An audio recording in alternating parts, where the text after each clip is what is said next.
Hey guys, Mr.P-Lay here on the P-Lay Show. I have loads of PS3 games here, so let's go through all of them. First up we have is Soul Calibur 4, which is a weapon-based fighting game. And all the Soul Calibur games do have some kind of a guest fighter in them. In this case we have Darth Vader and his apprentice. Next up we have God of War 3, the third game in the series. A slasher game where you play as the Greek god Kratos, where he just fights his enemies, which are the Greek gods. Next up here we have Mortal Kombat on the PS3, and you can play as Kratos. It's a very bloody and gory fighting game. I'm probably sure you know what Mortal Kombat is. Midway Arcade Origins. Now this is a collection of arcade titles. So if you turn on the box here, you see all the different kind of games they have included. So there are some you love or some you hate, depending on which taste you have for games.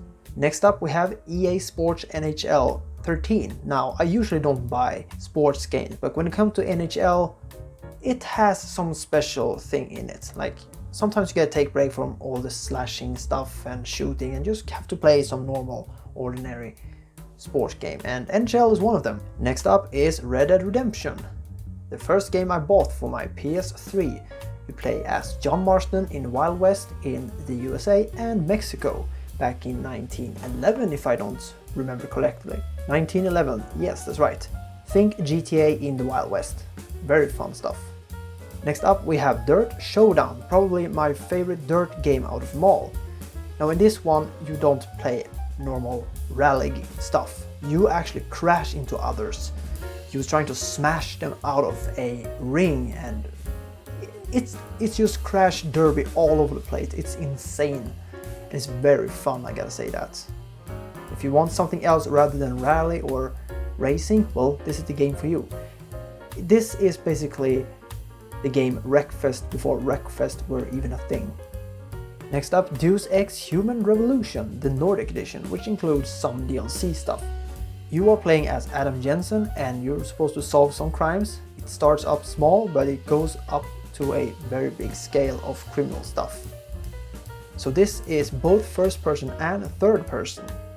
And you can decide how you want to take out your enemies. So it can be an action game or it can be a stealth game. Next up here we have Killzone 3, and to be honest I haven't played this game yet. I'm still stuck on the second game. I don't really know what to think about the second game. It is all over the place. Sometimes I like it, sometimes I don't. And well, this is the follow-up to it. But as I said, I don't know what the story is about and how it plays and everything, so I'm not gonna say too much about it. Next up we have Monster Jam Path of Destruction, the third game in the console game versions. There are DS versions as I understand as well. Back when I bought it, I was a big Monster Jam lover. Nowadays, I can't really say I'm watching Monster Jam at all. But well, it's Monster Jam Simulator. You driving in stadiums and doing crazy tricks. It's a little bit of arcade as well, so it's not any kind of simulation really. But it's fun. You also get the chance to drive around stadiums in a made up arenas or tracks, I should say. It's very fun, and you also can create your own Monster Jam truck. I think it's the first game you actually can do that. Next up we have PlayStation All-Stars Battle Royale. Think Super Smash Bros. With PlayStation characters. Well, some of them. There are characters here you're very well familiar with if you have played PlayStation for a very long time. And they very much promoted the PlayStation Vita version as well, since you can play with another friend on a PS Vita and face them off in the console version. So that's a cool thing. So if you love PlayStation or the characters of the PlayStation library, well, this is definitely something for you. I do have the both prototype games, the first one and the second one. Now the second one is at my dad's house, so that's why this sleeve is still here, so I don't have the game really here. But the first game I do have here in solid form.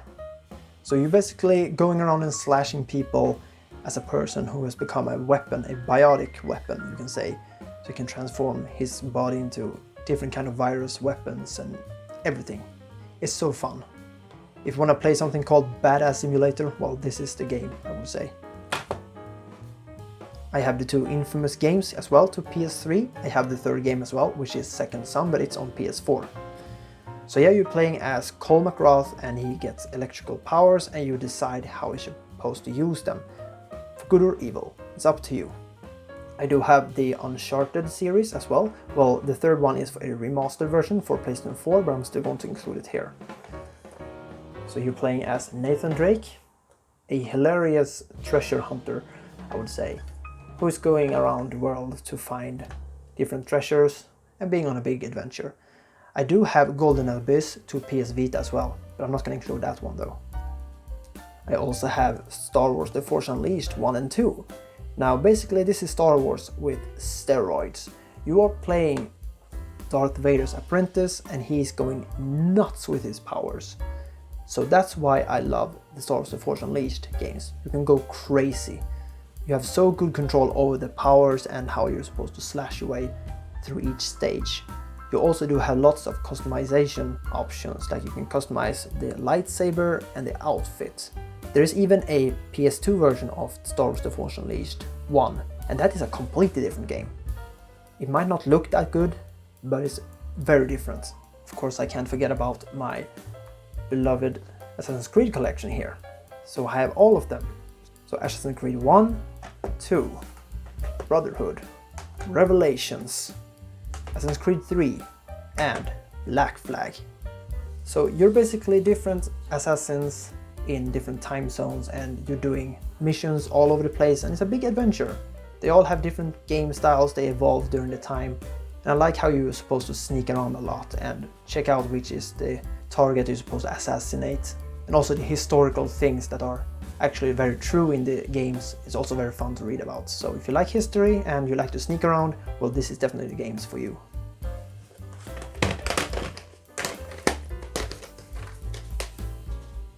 Last up, and are you prepared for this? Loads of wrestling games. That's why I'm going to include them all in one count here. So we have TNA Impact, SmackDown vs. Raw 2008, SVR 2009, SVR 2010, 11, WWE 12 with THQ, this one as a publisher, WWE 13, 2K14, now this is 2K who is the publisher for the game, and WWE All-Stars. Well, they all basically play the same. The only thing that stands out with All-Stars back here is that this is more like wrestling in arcade mode. The rest is simulation games. So yeah, if you watch wrestling, you know exactly what you're getting. But I do like them all, despite how little they evolve for each game. As a bonus, I have two Wii games that I can show you. First up here, we have Trackmania, which is an arcade game where you're racing in insanely crazy tracks. Cars go all over the place and it goes very fast. This was probably way more popular when it was released back in the days because you could of course connect to the internet and play with friends and create tracks that you can share with friends. So that's a fun feature, but I never done that. I didn't bought the game when it was new. And last up, we have a Pokemon game, Pokemon Battle Revolution. Now what on earth is this for a game? Maybe you aren't familiar with this one? Well, let me tell you, back when Diamond and Pearl were very popular, where did this one come from? When Pearl were very popular, you could play this one with your friends on the DS or connect it to the internet. You can transfer the Pokemons over to this one, which you could do in the earlier Pokemon games as well, on Pokemon Stadium to Nintendo 64 or Pokemon Colosseum. But this one made it even better, like everything looks better, everything just performs better, I would say. So that's why it's fun. You can use your Pokemon from the DS version in the campaign mode in this game. But yeah, that is my Wii games and my Nintendo DS game. Thank you guys so much for watching, and I'll see you next time.